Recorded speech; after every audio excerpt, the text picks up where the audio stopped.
الحمد لله وكفى والصلاة والسلام على عباده الذين اصطفى أما بعد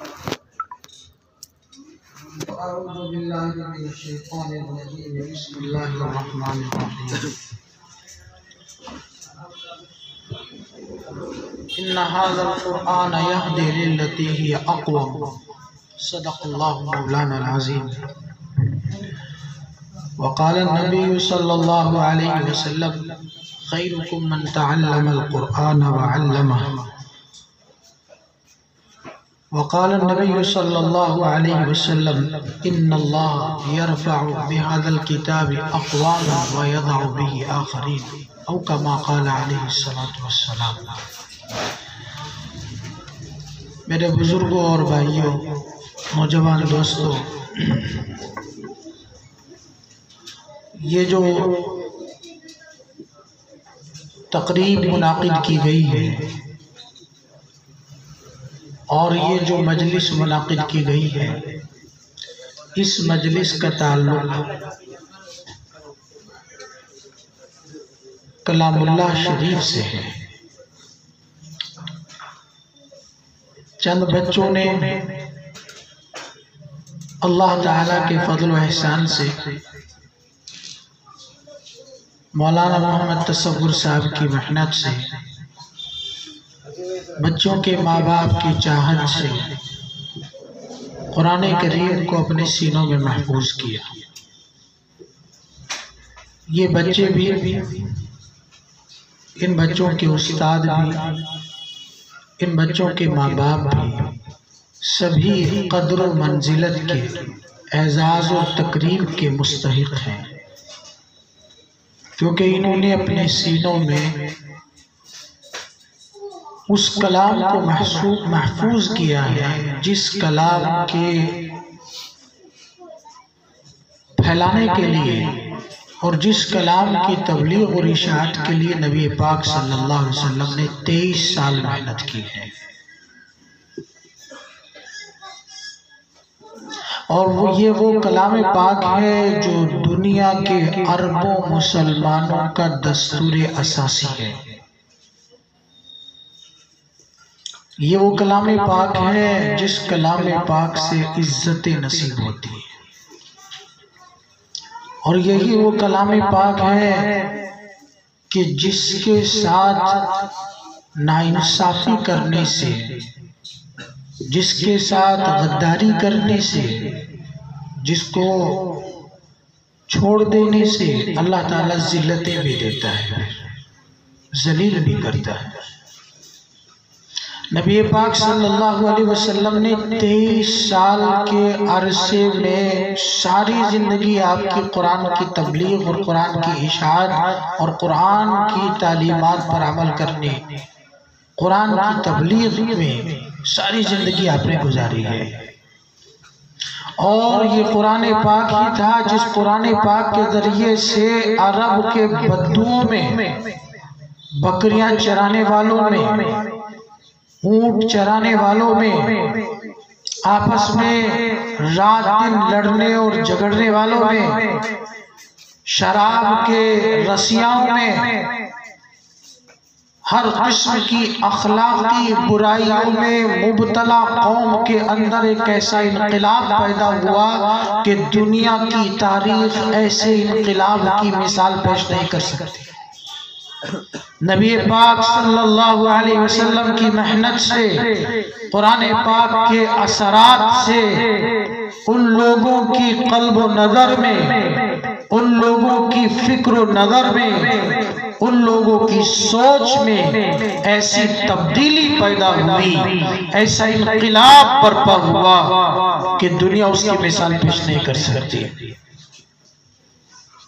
سیدنا ابو بکر صدیق رضی اللہ تعالیٰ عنہ، سیدنا عمر فاروق رضی اللہ تعالیٰ عنہ، سیدنا عثمان غنی، سیدنا علی مرتضی اور 1.25 لاکھ صحابہ کی جماعت اس مقام اور مرتبے پر فائز ہوئی کہ اللہ نے اس قرآن پاک کی برکت سے ان کو یہ سرٹیفکیٹ نصیب فرمایا، یہ سند عطا فرمائی کہ وَأَلْزَمْنَاهُمْ كَلِمَةَ التَّقْوَى وَكَانُوا أَحَقَّ بِهَا وَأَهْلَهَا۔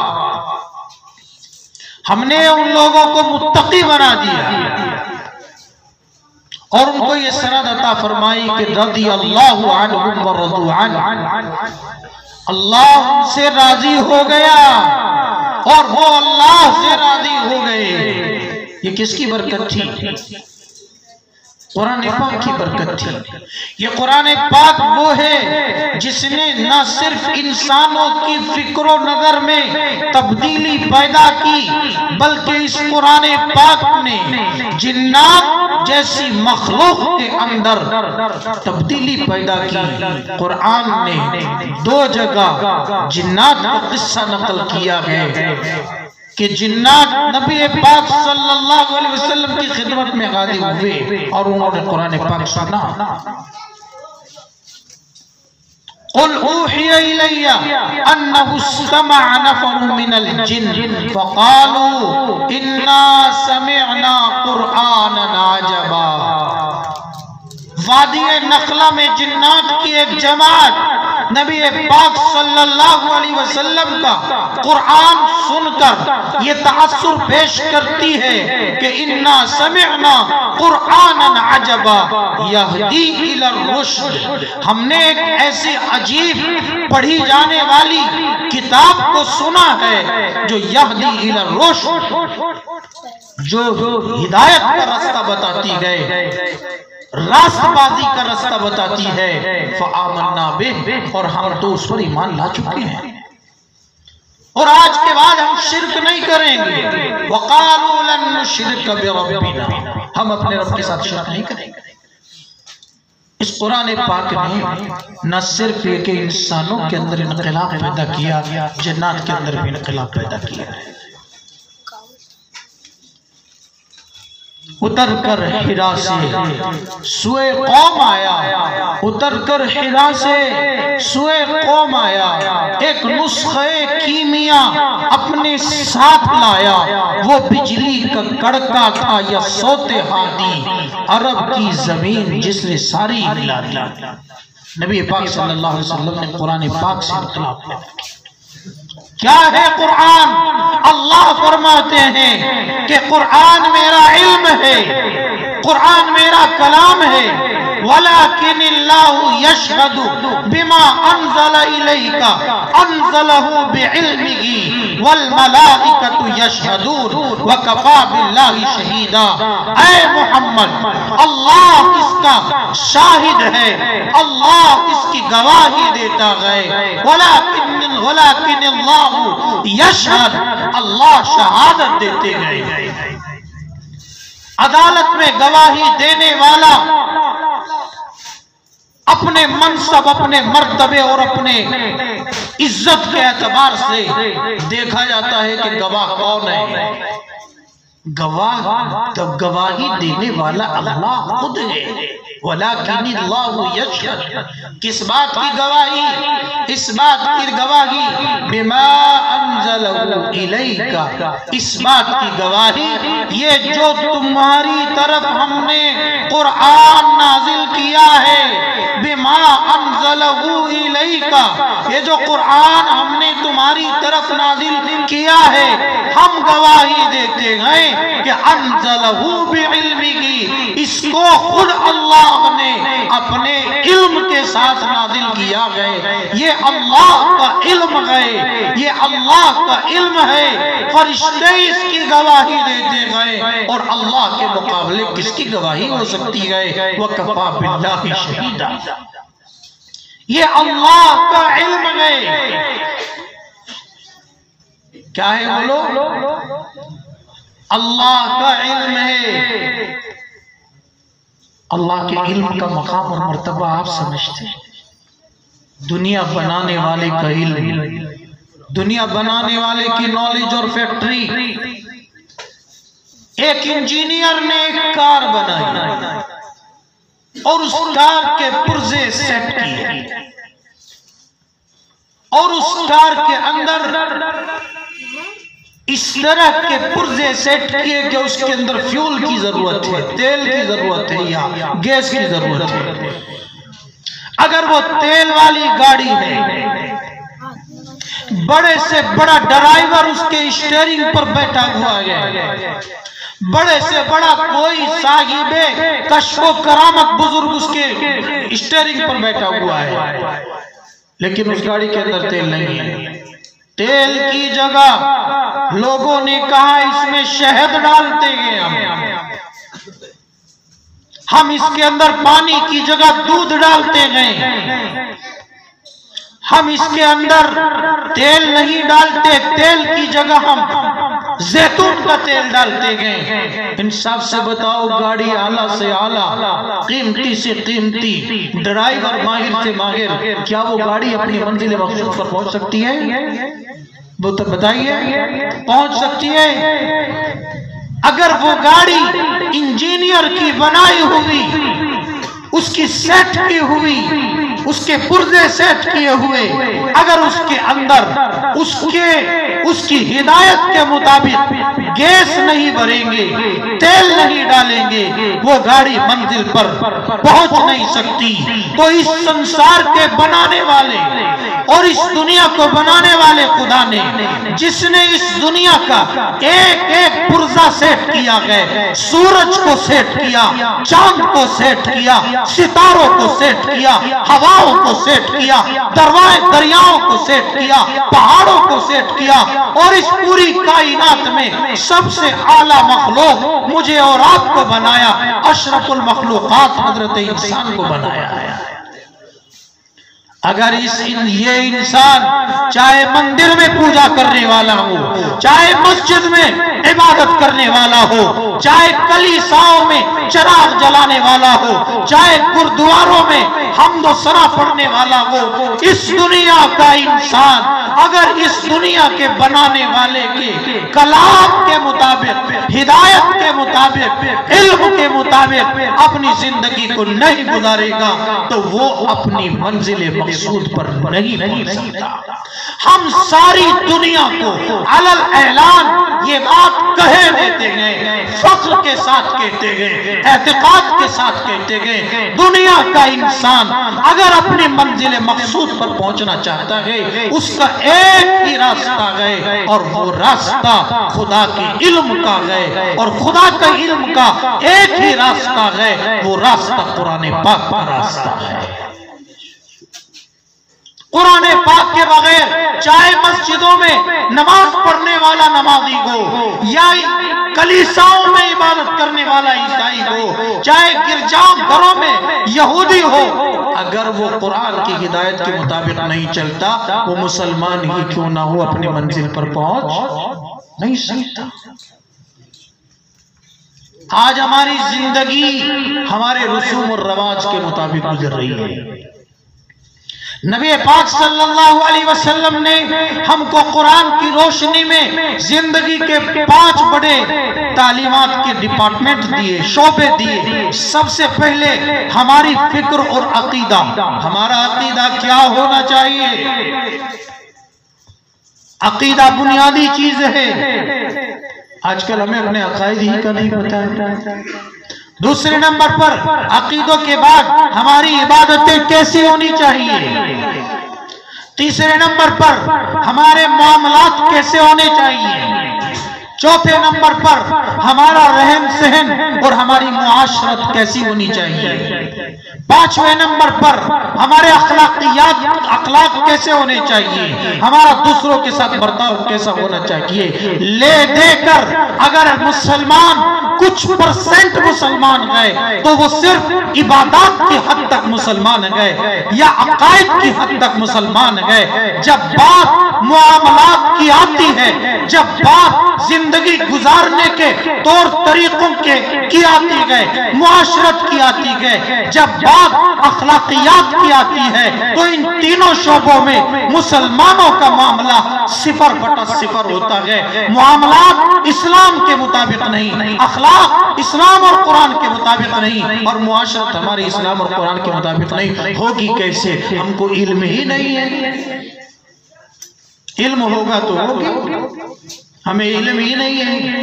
علم کے ذرائع کیا ہیں؟ علم کے ذرائع علماء ہیں، علم کے ذرائع صلحاء ہیں، علم کے ذرائع اولیاء اللہ ہیں، علم کے ذرائع مدارس ہیں، علم کے ذرائع مساجد ہیں، علم کے ذرائع تفسیری حلقے ہیں، علم کے ذرائع یہ قرآن کے مکاتب ہیں، علم کے ذرائع تبلیغی جماعت ہے۔ ہم ان میں سے کہیں بھی نہیں ہیں، نہ ہمارا علماء سے تعلق، نہ صلحاء سے تعلق، نہ قرآن سے تعلق، نہ اولیاء اللہ سے تعلق۔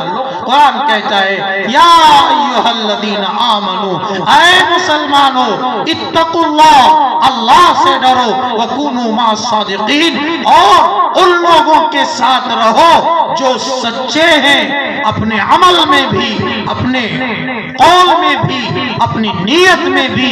ان کی زندگی صداقت کا پیکر ہے، صداقت کا نمونہ ہے، وہ اللہ والے ہیں، علماء ہیں، اہل علم ہیں۔ آج اگر اپنے دلوں کے اندر دین کی طلب اور دین کی تڑپ پیدا کرنی گئے تو ہمیں اپنا تعلق اور اپنا رب اللہ والوں سے اور علماء سے بڑھانا ہوگا۔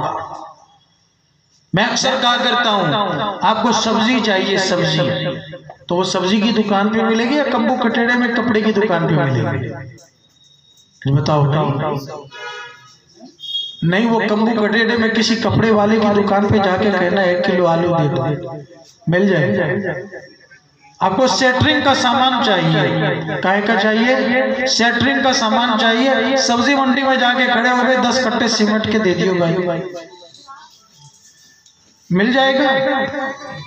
آپ کو لوہا چاہیے تو لوہے کی مارکیٹ میں، لوہے کی دکان میں ملے گا نا۔ ہر چیز کی ایک مارکیٹ ہوتی ہے، ایک دکان ہوتی ہے، ایک موقع ہوتا ہے، ایک محل ہوتا ہے۔ تو اچھا انصاف سے بتاؤ، آپ کو قرآن کا علم چاہیے، کس کا علم چاہیے؟ قرآن پاک کا علم چاہیے، کہاں ملے گا؟ پھر مدرسوں میں، مسجدوں میں۔ آپ اپنے اندر اتنی ایبیلٹی پیدا کرو، اتنی قابلیت پیدا کرو، اتنی صلاحیت پیدا کرو مدرسوں میں علماء کے ذریعے سے کہ آپ قرآن کریم کو پڑھنے والے بنے، سمجھنے والے بنے۔ قرآن کا ترجمہ پڑھو، قرآن کا ترجمہ پڑھو۔ کون کہتا ہے قرآن کا ترجمہ پڑھنا منع ہے؟ پڑھیے قرآن کا ترجمہ، قرآن کے جنت اور جہنم کے بیانات کو پڑھیے۔ اللہ تعالیٰ نے جن چیزوں پر ثواب کے وعدے کیے ہیں پڑھیے ان کو۔ اللہ تعالیٰ نے جو ڈرایا ہے، خوف دلایا، پڑھیے ان کو۔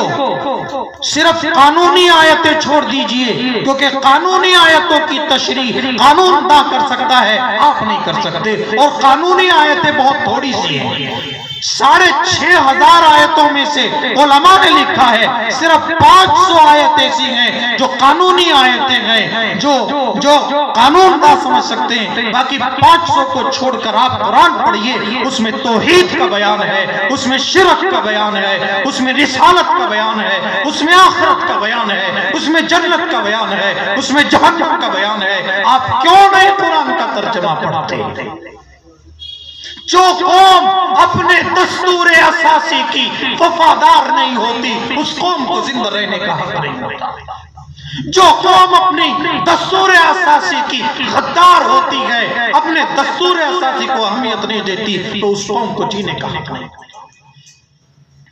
ہمارا دستور اساسی قرآن پاک ہے۔ علامہ اقبال نے کہا تھا وہ معزز تھے زمانے میں مسلمان ہو کر، وہ معزز تھے زمانے میں مسلمان ہو کر، ہم ذلیل و خوار ہوئے تاریک قرآن ہو کر۔ گر تو نہیں خواہی مسلمان زیستن، نیست ممکن بجز قرآن زیستن۔ اگر تو مسلمان بن کر جینا چاہتا ہے تو قرآن کے بغیر نہیں جی سکتا۔